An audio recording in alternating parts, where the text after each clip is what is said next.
আজকে চলে এলাম কর্ণফুলী টানেল দেখার জন্য। অনেক শুনছিলাম কর্ণফুলী টানেল নাকি অনেক সুন্দর, অনেক দূর দূর থেকে মানুষ আসে।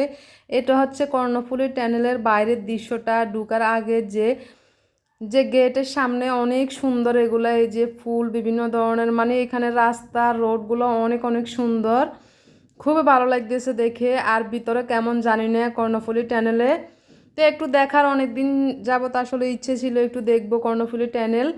এটা হচ্ছে এই যে সি বিচের পাশে, চট্টগ্রাম ফতাঙ্গা সি বিচের পাশাপাশি কর্ণফুলী টানেল। তো এখানে হচ্ছে বাস দিয়ে যেতে হবে, কারণ কি বাসে প্রতি 50 টাকা করে, শুধু এই যে কর্ণফুলী টানেল দেখে আসা, দেখতে 50 টাকা, আবার ওইখান থেকে আসতে 50 টাকা করে জনপ্রতি। তো এটা কোনো আসলে কেউ নামতে পারবো না, সবাই কিন্তু গাড়ির ভিতরে থাকতে হবে। এটা হচ্ছে কর্ণফুলী এই যে টানেলের ভিতরে ঢুকার।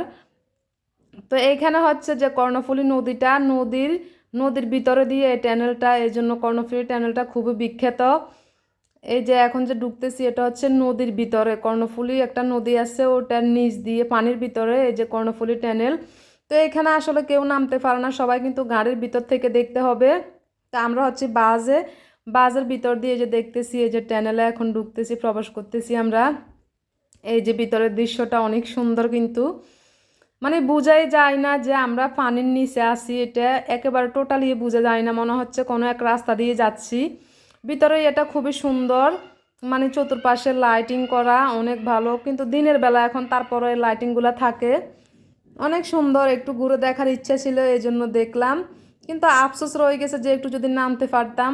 এখন তো এখানে নামার কোনো ইয়ে নেই, কারণ নিষেধ নামা, শুধু গাড়ির ভিতর থেকে দেখতে পাবে সবাই, যে কোনো মানুষ আসলে এখানে কেউ নামতে পারবে না, সবাই ভিতর ভিতর থেকে দেখতে হবে।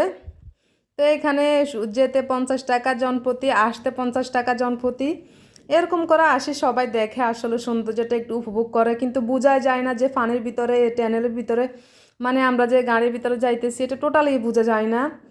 তো খুবই খুবই ভালো লাগলো এটা দেখে, একটু দেখে আসার শখ ছিল এই জন্য দেখে আসলাম, আপনাদেরকেও একটু ঘুরে দেখালাম। তো এই পর্যন্তই, সবাই ভালো থাকবেন, সুস্থ থাকবেন, আল্লাহ হাফেজ।